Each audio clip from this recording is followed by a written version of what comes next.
ออกอัตตปือมาฮอดคำเนาะก็เลยว่ามาพักอยู่โรงแรมสารวันนี้ตื่นเช้ามาแล้วก็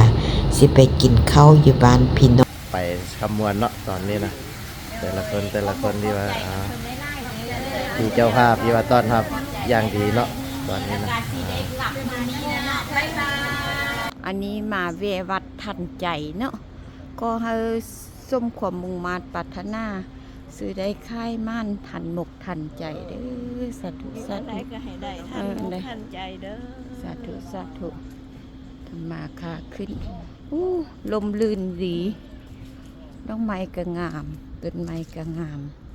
ได้บุญนำกันเด้อเบิดสุผู้สุคนมาวัดทันใจผู้ได้ปรารถนาอันได้ก็ขอให้มันทันใจเบิดสุอันสุแนวสาธุสาธุร่างแห้งสุดแล้วแต่ไม่ให้น้องชายโอ้เพราะว่าเจ้าอาวาสเป็นลุงฮักเพื่อนโอ้มันก็อันใดพ่อสร้างได้ต้นไม้นี่จะไม่งามมาหมังน้ำแตกสาธุสาธุมาฮอดมาถึงสิได้ค่ายม่านอยู่ดีมีแหงสุขภาพแข็งแรงก็ให้ได้ทันหมกทันใจเด้อผู้ใดเห็น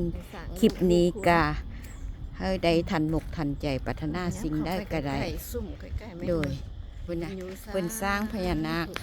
น้องสายคำประสุ่งเป็นปัจจัยหลักเนาะปัจจัยหลักก็สาธุบุญนำเพลินงามเด้พญานาคนี่สาธุสาธุพุ่นนะเบิ่งห้างเพิ่นเกี่ยวไปวักงามพุ่นถ่ายให้เบิ่งเนาะตายอย่าเป็นงามคนหน้าออกมีหวังนำอยู่นี่พร้อมเบิ่งโตเบิ่งห้างเพิ่นส่งโตเกี่ยวกันได้นี่นะเกี่ยวกันไปฮอดพูนเบิ่งด้วยนี่เกี่ยวกันมาฮอดพี่ห้างเพิ่นอยู่พี่พุ่นนะห้างเพิ่นคอดลงน้ำพุ่นสะอ่อนเนาะโดยป่านี่ก็อุดมสมบูรณ์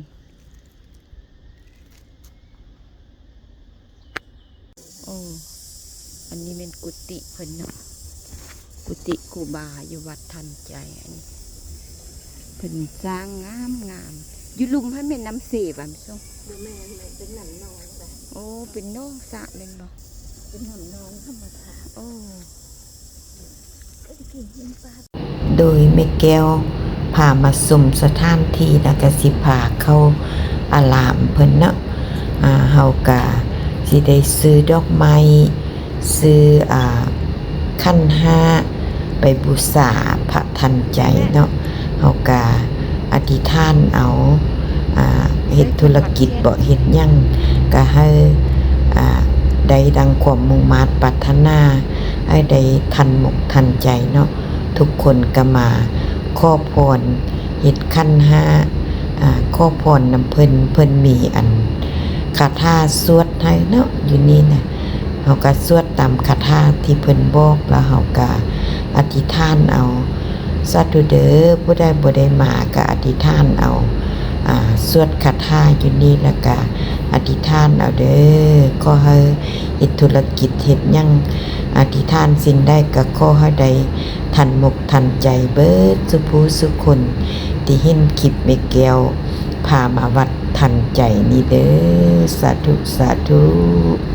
โดยก็ให้ได้ดังความมุ่งมั่นปรารถนาเบิดสุผู้สุคนเด้อ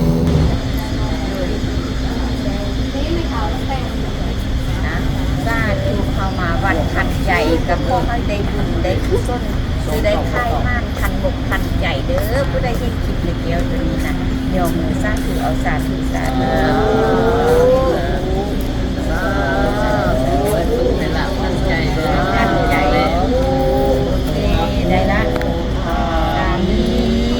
ฮอดปิ้งไก่เซโนแล้วเด้อ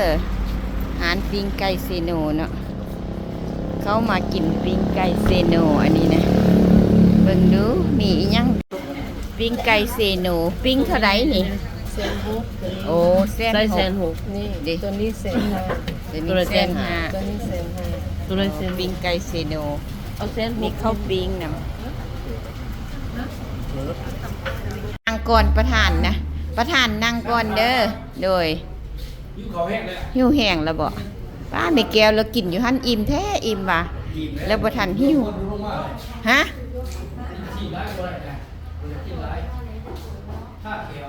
ขาแค้วบ่ก็จะสิมีหลายห้องเนาะอยู่บนนี้ตู้ VIP โดยสบายดีสบายดีเนาะอันนี้สบายเนาะมีหลายห้องโอเคกินปิ้งไก่ยูเซโนตำมังหุงมาเด้อปิ้งไก่เซโนหิวละหิวก่อนบ่ทันได้ถ่ายกันเลยว่ากินข้าวเสียงเมียงเนาะ2 โมงแล้วเนาะโอเค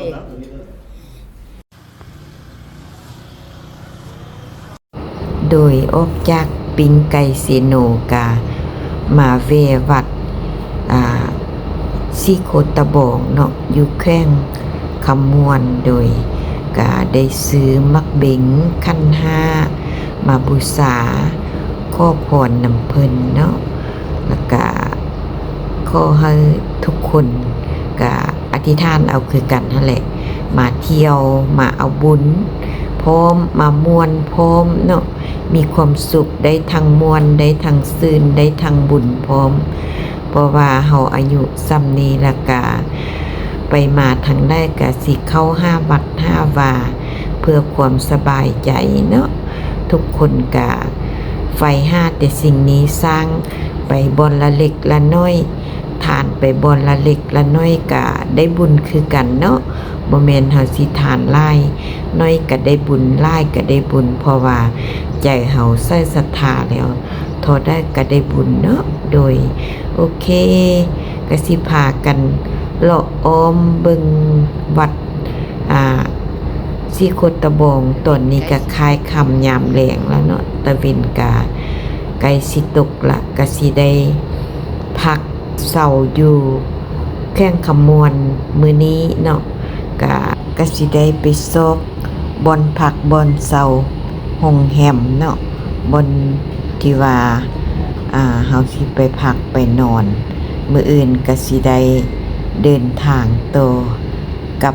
เวียงจันทน์เนาะคลิปนี้มาฮอดนี้ก็สิหมดแต่เพียงเท่านี้โดยพบกันคลิปหน้าเด้อ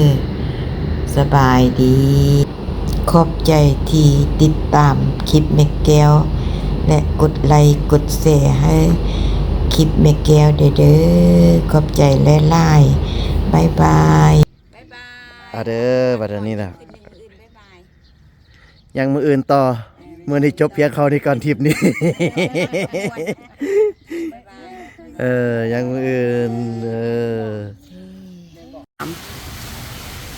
เอา